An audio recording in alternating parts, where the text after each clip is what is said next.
sering terjadi tentang sosio-kultural adat budaya dan aspek kasus.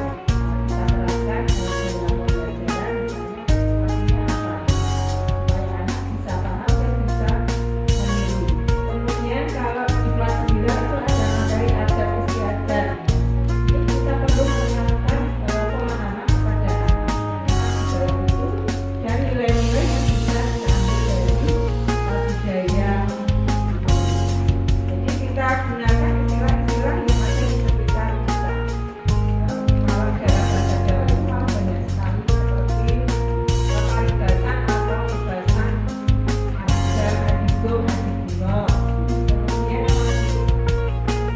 atau sawang daerah itu malah banyak sekali kata-kata yang bisa kita terapkan dalam pembelajaran. Yang kelima ini dimengerti. Dimengerti harus selalu kita tanamkan di dalam pembelajaran. Anak ini tetap istilahnya tidak hanya prestasi saja yang diraih, tetapi akhlak-akhlaknya juga baik, budi pekertinya juga baik.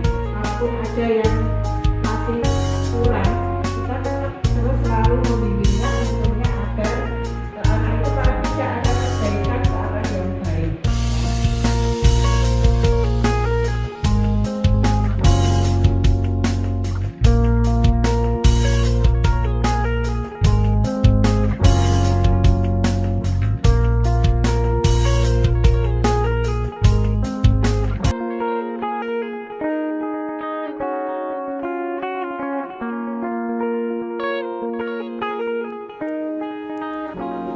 Bernalar